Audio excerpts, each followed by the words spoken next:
Bienvenue dans cette édition du journal sur FM Télévision consacrée essentiellement à la rétrospective de la semaine. Madame, Messieurs, bonsoir. Chose promise, chose due, la journée nationale d'action des grâces a vécu ce samedi 25 juin 2022 au stade des Martyrs. Un culte écuménique a été organisé par les chefs des 9 confessions religieuses en collaboration avec les différentes structures du pays. Objectif, implorer la grâce divine pour que la paix règne en République démocratique du Congo. Le stade des Martyrs de la Pentecôte a servi de cadre pour ces grands cultes écuméniques. Suivez. Une foule immense venue de différents coins de la capitale, voire du pays, a répondu à l'appel des hommes de Dieu pour ces grands cultes écuméniques consacrés aux prières de soutien aux forces armées de la République démocratique du Congo et à la population de l'Est, victime des atrocités dans la partie Est de la République démocratique du Congo. Ces cultes écuméniques visaient à dédier les pays entre les mains de Dieu afin que la paix règne à jamais et que le pays reste un et indivisible. Quand vous voulez parler de la balkanisation du Congolais n'est pas pour ça. Et nous croyons qu'il n'y aura pas de balkanisation. Tout ça, c'est un vent d'élévation. Après ce vent, il y aura vraiment une élévation de notre pays.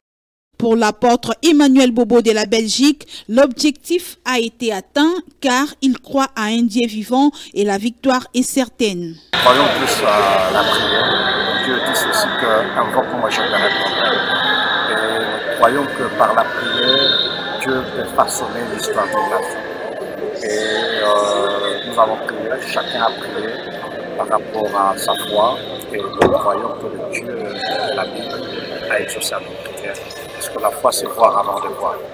Et la victoire, c'est ce que vous demandera en priant.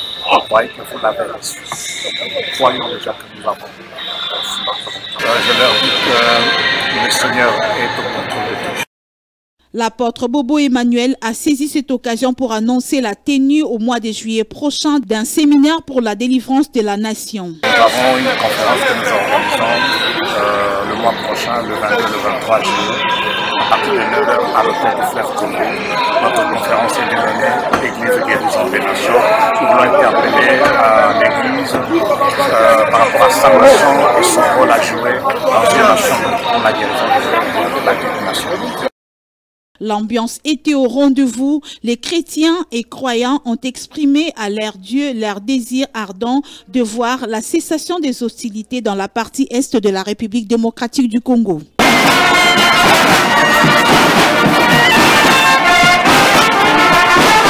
Message donné, message très bien reçu par les fidèles de l'église d'Ilo-Bananzambé du prophète Dominique Kondé qui était venu en masse au stade des Martyrs de la Pentecôte avec une présence remarquée des hommes, femmes, jeunes et vieux pour accompagner les prophètes Kondé qui prenant la parole pour la circonstance a imploré la puissance de Dieu à travers une cantique adressée au Créateur du monde, accompagnée bien sûr d'un message d'encouragement aux forces armées de la République démocratique du Congo et le remerciement à la population congolaise en général pour son implication. Suivez le prophète Kondé.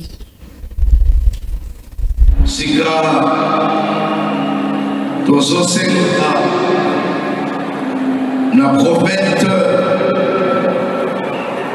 Dominique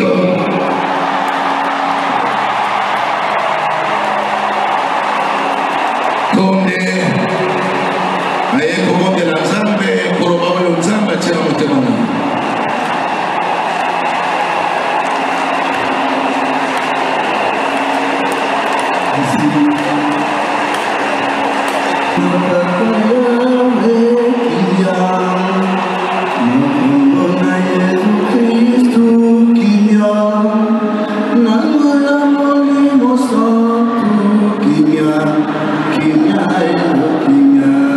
Kimia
Merci tout d'abord Madame Diamboka parce que Bazali au camp Manamoli nous attendons pour la salle tout le temps et ça il a la négociation parce que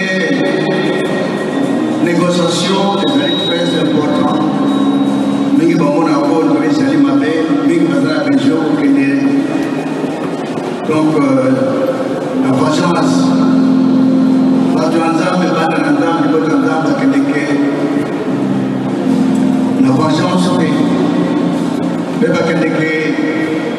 ça va trop blender si on veut dans le sang vous tendez à savoir que les jours de négociation pour alimenter Mbega et Zanana Nicole surtout exemple à prédécesseur Ndamboka Mbaki politique et un bon voisinage très important. Pour le cas, toujours, la guerre, la trouble, ça, pas d'importance. Pour Mandekona merci beaucoup. Basali Kunda, Basali Kondo, comme on a passé pour le Lambo. Bana Basali Kotika. Mandekona Mapinga, merci beaucoup. Namusara Moussa, tout le tour, de Mkundambo. On a fait ça. Pour la peuple, pour la population, par la misère, c'est comme ça reste. Le sambo, les bouddhas de Sambela, peut-être dans le Ayo Kamawa, peut-être à l'Inzam, Kimia, à Kimia, à Mokili, Martin Mokili, à la conception, mais tout est un effort possible pour la gouvernement. Madame la Présidente de la République, un effort à conjuguer pour organiser ça et là. Et vous voyez qu'il y a une colonie, c'est qu'il y a un roi belge, comment qui a un payer, la politique s'appelle comment tu peux la peuple congolais, la RDC, l'effort, il y a merci, merci, oh, il y a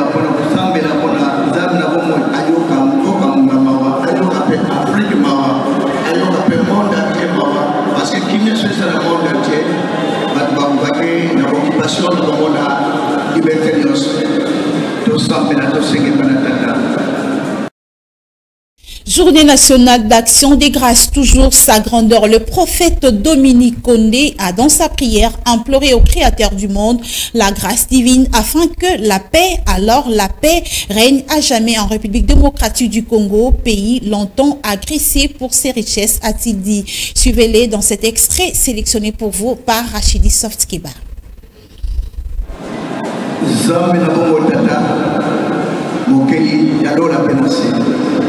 Yondo kelaki colonios, yondo kelaki Afrique, kwenye basa la sheki ipoke moko libota moko, yondo kelaki Europe, yondo kelaki Océanie, yondo kelaki Amérique, yondo kelaki Asie, zambe na bomo.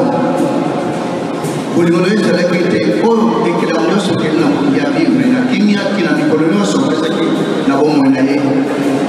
Kasi, moina kita ikata mungkin. Doa kita di telefon ayo, kita nasi pernah trouble, comme toujours, comme mana, comme toujours, un problème dans notre pas vivre dans qui vient d'entrer dans le monde. Nous ne pouvons pas quitter le monde d'un peuple comme les bases dans le monde. Nous ne pouvons pas quitter le peuple de l'Ouest africain dans le monde. Nous ne pouvons pas quitter là où nous avons la scène pour avoir une maquillation moko. Yo kala ni bota mawa. Ata mbebe zaki kala na baoba ni kala yao wenzana kumwe. Kwa hapo limbis. Ana maboja wa limbis a peuple congolais. Pour va vivre le pays la kimia. À ce qui vient de rater les pagnons ces animaux. Yao yonde nzambi ya mawa. Nzambi na kupoto. Toni sa force divine. Na mkonza mboto kuna continuer kutambola kuna politique ya bon voisinage. Zambla bomoyo. Toni sape gouvernement mapinga nyoso nguya ya kulite na mayele nyoso kolo kwete kinya ezarakat na mboka kimia ezalakat na Afrique, kimia ezalakat na Europe, kimia ezalakat na Amérique, mokili momba vivre na tranquillité na paix totale na bomoi. Limisa peuple congolais, limisa peuple nationaux, limisa peuple libota mapingana. Et faut qu'on ait des barbassales. Surtout accompagné par notre yao dans le moyen pour réussir. Maintenant, on n'y va pas la réussite de la totale. Mais qui m'a fait que c'est là, côté au bas de là, mais que la union sociale est vivre dans amour. Yahweh, comme ça qui est amour, c'est la catégorie. Mais la place d'amour, va me mettre la mort. Au va changer, était mort, et l'on va peut-être amour. Et tout le monde a qui nous met dans le monde. Donc là, il faut amawa, on ne peut mourir comme moko na moko, ou dans la bakouze. Qui est la population de ata phénomène quand la moko, ya bokabone dans la terre, les arabakuna dans la terre, qui est dans le samana moko munda, qui est dans le samana moko bandios, au bazo, belle la communauté tata, l'église nyos, yonde opesi, moko quand la moko était olbaki deska batunos bazila usanga moko balikata na bango doze de koyo kamela bango twana ko ndimete mukula lelo yawo ndanga bongo oyo kalipota pe oyo kala bisoma wa atete bonimisa la kata na moko na moko kanu tata e ko bisamaka ta papula mina utata na kombo na Yesu Kristo na Nazareth na ngoya mlimo santo bela bela kino bongo na seko. Amen. Merci.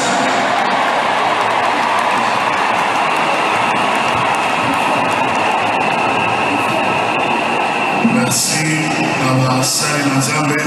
Tika interview nous sommes été la colo, nous sommes à Boko, la Dengue et le Bobani. Et bien avant ces cultes écuméniques, les chefs de 9 confessions religieuses de la RDC ont invité le peuple congolais en général à venir massivement au stade des martyrs de la Pentecôte pour implorer la puissance divine afin que les calmes reviennent dans la partie est de la République démocratique du Congo. Suivez ce qu'a été le rappel. Le sang a coulé, coule et continue à couler auprès des compatriotes congolais dans la partie est de la République démocratique du Congo suite à l'agression rwandaise. La population de ces coins du pays est victime des viols, vols et pertes en vie humaine. Les forces armées de la République démocratique du Congo qui défendent les couleurs du pays sont exposées au danger car certains parmi eux périssent en pleine bataille. Bref, la situation est déplorable. Voilà qui justifie l'implication de la puissance divine par les chefs des confessions religieuses. Très chers bien-aimés, vous qui nous suivez de partout, nous vous annonçons le programme de ce samedi 25 où nous devons être en prière dans la présence de Dieu au stade des martyrs afin de recommander notre pays entre les mains de Dieu. Au sujet de la paix, nous voulons que la main de Dieu intervienne. Donc ne manquez pas. C'est samedi 25 au stade des martyrs à 10h. Stade du Sambongo, le décembre là, je peux dire que bien comme que les au stade des martyrs. La douleur est grande et très grande, seul Dieu peut intervenir. Lombele kwa kango onsono, wabasali bangunza, babonsono, ilumbukia le 25 au stade de martyrs. Kango onsono batuka Kasangulu, Congo central, Kwango, partout. Besa kwaku ilumbukia le 25 mukukuma stade de martyrs. Mudiambu tu sisa ntieto munamlusambulu kwa tata mpungu tulene. Bangunza babo batombo kampasiko tulombela nti ya buvama ingeta. On a Congo, on a Terre, Bana Union des Églises indépendantes du Congo. Samedi à 10h, la stade, au sein de la Bonakimia. Pour l'amour de mon pays, je ne me tairai jamais. Le message est donc passé. Le rendez-vous est donc pris pour ce samedi 25 juin au stade des martyrs de la Pentecôte. Changeons de chapitre à présent, 61 après l'assassinat de Patrice Emery Lumumba, représenté par sa relique, est de retour sur la terre natale depuis le lundi. L'avion transportant la dent du héros national et la délégation congolaise qui l'accompagnait a fait un escale à Kinshasa avant de s'envoler pour atterrir au Sankuru via l'aérodrome de Tchumbe. Pour rappel, il y aura 3 jours de deuil national, soit du 27 au 30 juin prochain, à mémoire du père de l'indépendance. Vous le savez, la Belgique a rendu les restes du tout premier ministre de la RDC au gouvernement congolais et à sa famille par ricochet. Sa fille Juliana Lumumba a déversé une tonne de questions sur le contour sombre de la mort de son père. Je vous propose ainsi de suivre ce qu'elle disait au micro de Patrick Ngou. Nous pleurions ta disparition sans avoir fait de raison funèbre. Père, comment es-tu mort? On ne sait pas. Quand es-tu mort? On ne sait pas. Où as-tu été assassiné? On ne sait pas non plus. Qui t'ont assassiné et pourquoi? On cherche encore. Tout ce que nous savons, Père, c'est que tu as été condamné par tes bourreaux à demeurer un défunt sans inhumation. Un corps sans chair ni ossements, une âme en perpétuelle errance, un héros sans panthéon, un objet sépulcral sous séquestre de la justice, sans l'ombre d'une tombe pour le repos éternel, n'ayant qu'une date comme tombeau, le 17 janvier 1961. Toutes les mesures doivent être prises pour juguler la vague de messages de haine qui s'observe à travers le pays. C'est l'appel de Bintou Keïta aux autorités de la RDC. La chef de la MONUSCO l'a fait savoir le lundi en marge de la clôture de la journée mondiale de lutte contre les discours de haine. Suivez Bintou Keïta dans cet extrait sélectionné pour vous par Joël Bisseba. Aujourd'hui, 18 juin, marque la première journée internationale de lutte contre les discours de haine. À cette occasion, je souhaite réitérer ma profonde préoccupation face à la montée d'appels à la violence et à la haine en République démocratique du Congo, en particulier à l'est du pays. Les discours de haine entraînent la violence et nous divisent. Là où, au contraire, nous devons renforcer la cohésion et le vivre ensemble. C'est ce dont ont besoin les Congolaises et les Congolais. C'est ce dont ont besoin toutes les populations de la région des Grands Lacs. J'en appelle à toutes et à tous. Tournons le dos au racisme et à la xénophobie. Ne cédons pas aux discours incendiaires qui n'ont que trop nourri la violence en République démocratique du Congo et chez nos voisins. Travaillons ensemble à la paix. Comme l'a souligné le secrétaire général des Nations Unies, Antonio Guterres, les discours de haine sont un danger pour tous et c'est notre devoir à tous de les combattre. Le Rwanda ne fera aucunement partie de la force spéciale qui va diligenter en RDC la communauté d'États de l'Afrique de l'Est très prochainement. C'est la mise au point du ministre de la Communication et Médias lors de son passage sur la radio France le mercredi. Patrick Mouyaya pense que diligenter cette force en RDC n'est pas un aveu d'échec à l'état de siège. On l'écoute. Monsieur le ministre, vous parlez de Nairobi. Il y a eu un sommet en début de semaine réunissant les chefs d'État de la communauté d'Afrique de l'Est. Ils étaient quasiment tous là. En tout cas, il y en avait un qui était là. C'était le président Paul Kagame. Est-ce à dire que cette force régionale qui va voir le jour très prochainement sera notamment formée d'éléments de l'armée rwandaise? Totalement non. Nous disons non parce que le Rwanda pose problème. Vous savez que nous avons une opinion publique qui est traumatisée par l'attitude du Rwanda. Je vous ai parlé de ces 25 dernières années.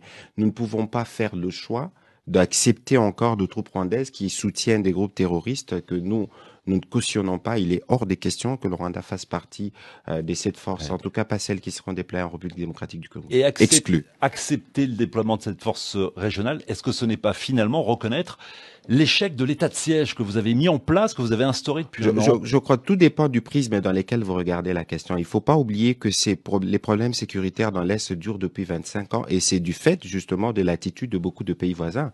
Aujourd'hui, nous voulons les avoir comme partie prenante aux solutions parce que j'ai expliqué tout à l'heure que la plupart des sources de l'insécurité viennent d'ailleurs. Les ADF, les FDLR dont on parle, qui font plus de victimes au Congo qu'au Rwanda d'ailleurs, et les Red Tabara qui viennent du Burundi. Et donc, dans cette approche régionale, nous pensons que nous aurons mis nos partenaires en confiance et qu'ensemble, on aura réglé les problèmes pour finalement aller vers l'économie qui est plus utile pour nos différentes populations. Et parlant du déploiement de la force spéciale de la communauté d'États de l'Afrique de l'Est, les sujets alimentent les débats au sein de la population congolaise qui a de points de vue divergents. Certains rejettent catégoriquement cette initiative, d'autres par contre n'aimeraient juste pas voir la présence du Rwanda dans ces contingents. Ils ont été approchés par Fabrice Matanda et Francis Peta. Comme on a exclu le Rwanda, je trouve que ce n'est pas une bonne chose, ce n'est pas une mauvaise chose, c'est une bonne chose. Que le problème que nous avons dans ce pays, nous sommes le seul à les résoudre, nous le Congolais. Continuons à penser que l'étranger pouvait ramener la paix ou régler nos problèmes, c'est une mauvaise façon de voir les choses. Donc je pense que c'est une très mauvaise chose pour le pays. Non, je pense que c'est une proposition qui n'est pas du tout dans l'intérêt de la population parce que c'est une force de trop. Parce que nous avons énormément de forces étrangères dans le pays. Et ça fait déjà plus de 20 ans que nous avons la MONUSCO, la force d'intervention, brigade d'intervention de la SADC. Et puis actuellement, il y a les forces ougandaises. Je pense qu'aujourd'hui, ramener une autre force étrangère, ça sera vraiment de trop. Et c'est question qu'on s'organise en interne, qu'on puisse mettre de côté les infiltrations, ça ira. Ce n'est pas question de ramener encore une autre force. Pour quelle raison? J'estime que ce n'est pas une bonne décision. L'armée n'a jamais été ferme. C'est seulement qu'il y a des trahisons à l'interne. C'est quelque chose de mettre tout de côté et organiser des choses, mettre les moyens, ça ira. C'est question de volonté. Nous avons toutes les richesses. Accorder beaucoup de moyens à notre armée et puis c'est tout. Je crois que les problèmes vont se résoudre de cette façon-là. Au lieu de chercher à faire entrer plusieurs forces au pays. Agression rwandaise contre la RDC, les présidents des assemblées nationales d'Afrique doivent plaider pour la condamnation du Rwanda en complicité avec l'Ouganda. C'est l'appel lancé par Christophe Mbosso, le speaker de la Chambre basse du Parlement de la RDC, qui l'a dit le mardi lors du mini-sommet des présidents des assemblées nationales d'Afrique tenu par vidéoconférence. Joël Bisseba.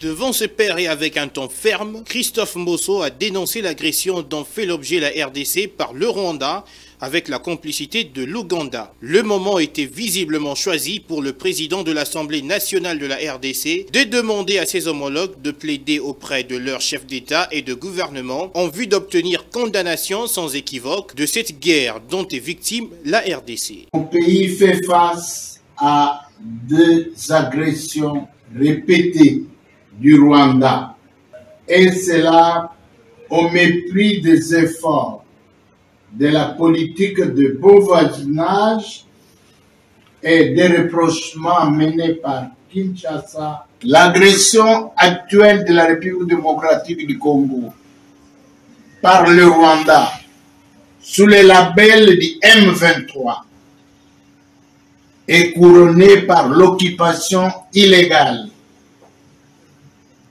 de Bunagana, avec la complicité et l'implication de l'Ouganda. Il y a quelques semaines, le chef de l'Assemblée nationale de la RDC annonçait que son bureau devrait amorcer une série de consultations diplomatiques pour dénoncer l'agression rwandaise. Et parlons de la Cour constitutionnelle, c'était le mardi que le juge Dieudonné Kamuleta Badibanga a été élu par ses pairs président de la Cour constitutionnelle, conformément à l'article 158 alinéa 5 de la Constitution.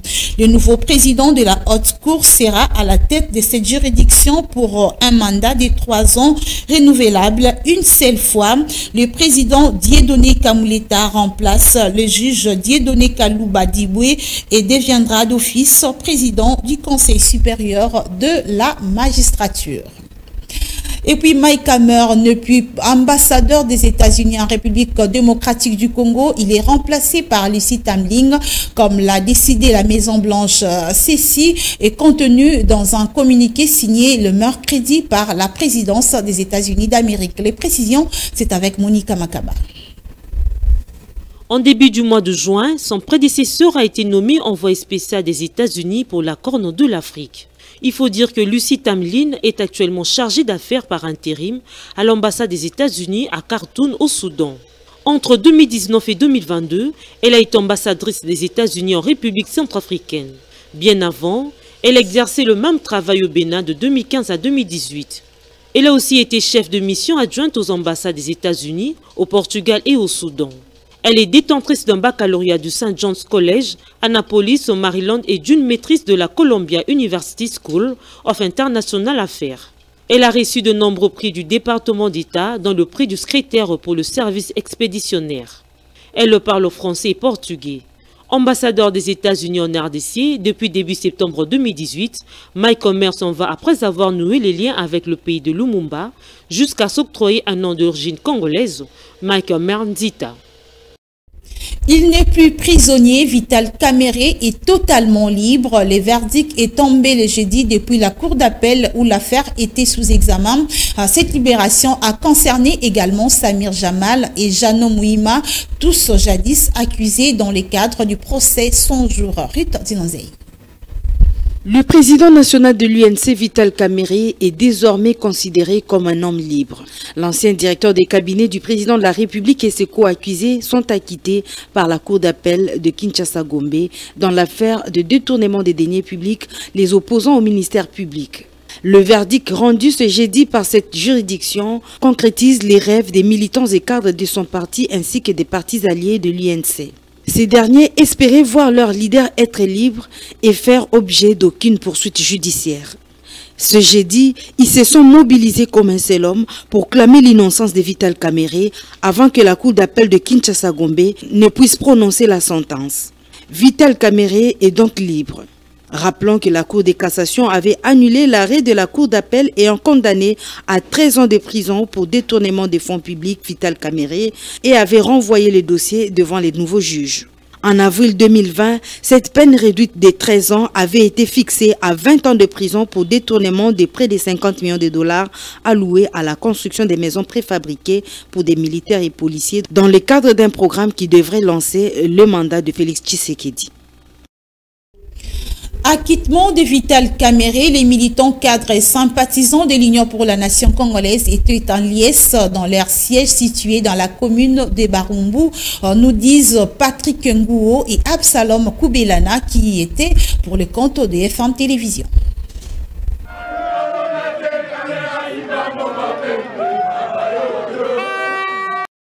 Cette joie était assez immense. On peut la décrypter dans le contenu des chants, sur les visages des cadres et militants, ainsi que sur les t-shirts visiblement préparés en avance, où l'on peut lire « VK libre ». Je ne suis pas venu au parti pour soutenir Kamerhe pour qu'il aille en prison. Je l'ai soutenu pour qu'il devienne président de la République. Qu'est-ce que je vois là? Vous ne savez pas combien nous les mamans avons peiné quand on a arrêté notre président national. Aujourd'hui, on l'a quitté, nous sommes dans la joie. Ndugu na dada, tuko benye kufurahi kwa sababu rais wetu Vital Kamerhe amekuwa libre a partir ya leo. Verdict imekuwa prononcé na tunatumainia kama ataendelea kusaidia nchi vile alivyokuwa fanya, na tuendelee kuungana mkono, chama yetu isogee tena mbele. Mafundisho ile alikuwa anatupatia kila mara. La justice de mon pays vient de le prouver que Vital Kamerhe était réellement innocent. Il a fallu que le secrétaire général du parti arrive pour que le moment de festivité atteigne son paroxysme.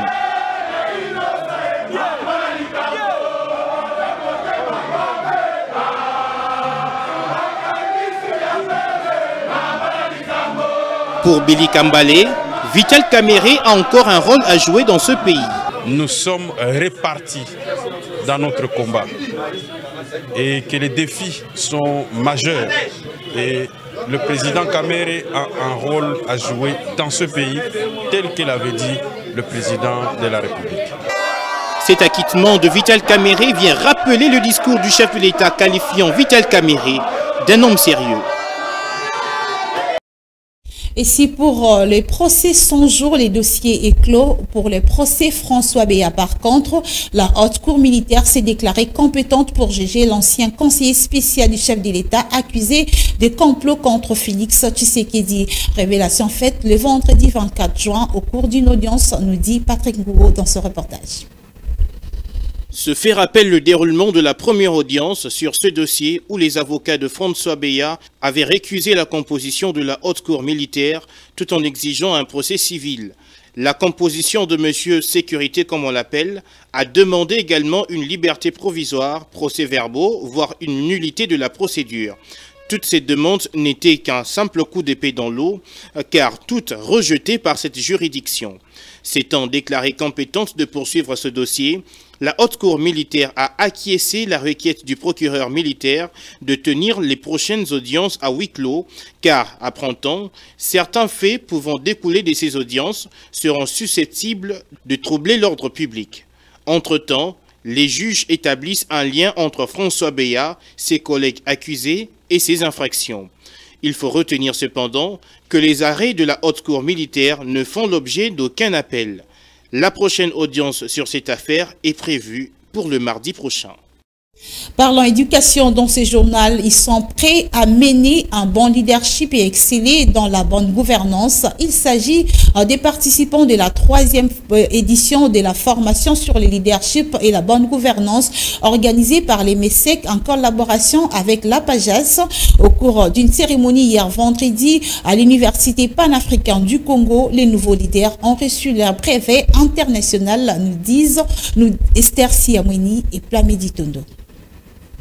Être formé pour un avenir meilleur, c'est la motivation du MESEC et ses collaborateurs pour une jeunesse intellectuelle et consciente. Quiconque cesse d'apprendre est vieux et c'est lui qui continue d'apprendre rester jeune, ont dit les organisateurs qui sont passés à tour des rôles avant la remise des brevets pour encourager les participants. Il ne suffit pas seulement de se contenter de ce que nous recevons au niveau des universités, mais aussi nous apprenons, nous ajoutons de formation pour se faire valoir. Et ça a vraiment été un succès, une réussite totale. Je peux m'estimer être apte à pouvoir gouverner, à être bon leader et à changer le monde. À travers cette formation, nous avons vraiment développé quelques connaissances. Comment gérer, comment gouverner et surtout pas seulement gouverner mais bien gouverner. Et nous sommes reconnaissantes de certificats internationaux. Ici, il s'agit d'une initiative à saluer, c'est ce que pense José Bamenikio, représentant directeur de l'UPAC. Ces genres d'initiatives ne doivent pas s'arrêter. Ici, il faut que ça continue. Et ce qui est plus intéressant également, c'est les organisateurs, ce sont des jeunes. Et je pense que je pourrais faire un communiqué pour dire aux étudiants que ce genre de manifestations, ce genre d'activités, tous les étudiants doivent être là. Il est bon d'apprendre, mais le mieux, c'est de mettre en pratique. Et telle est l'attente de MESEC et collaborateurs, de tous les participants. La Covid-19 est là en prévision du Grand Conseil de réunification du groupe Wenge Musique ABCBG 4x4 prévu le 30 juin au stade des Martyrs de la Pentecôte. Le professeur Jean-Jacques Mouyembe qui alerte invite la population au respect des gestes barrières pour éviter la contamination à grande échelle. On l'écoute dans ce reportage. Pour le professeur Mouyembe, ce concert est un événement à haut risque, car a-t-il dit, c'est après ce genre d'événement qui rassemble des milliers de personnes que le pays enregistre souvent un grand nombre de cas de contamination. C'est ainsi qu'il a invité tous les artistes musiciens qui vont prester lors de ce concert à faire preuve de patriotisme et en sensibilisant leurs fans au respect strict des gestes barrières, soit le port correct des cache-nez et le respect de la distanciation physique et surtout à se faire vacciner pour éviter le développement de la forme grave de la maladie en cas de contamination. Il a fait savoir que le secrétariat technique du comité multisectoriel de riposte à la Covid-19 a appuyé l'équipe organisationnelle de ce concert dans la distribution des cache-nez à toutes les personnes qui en manqueront. Par ailleurs, le coordonnateur du secrétariat technique du comité multisectoriel de riposte à la Covid-19 a indiqué que la situation épidémiologique est actuellement calme. Le pays enregistre moins de 100 cas par jour. Il a cependant appelé la population à rester vigilante car le coronavirus circule toujours. Mesdames et messieurs, ce journal est terminé. Merci de l'avoir suivi et passez un excellent week-end en compagnie de FM Télévision car elle connaît vos préférences.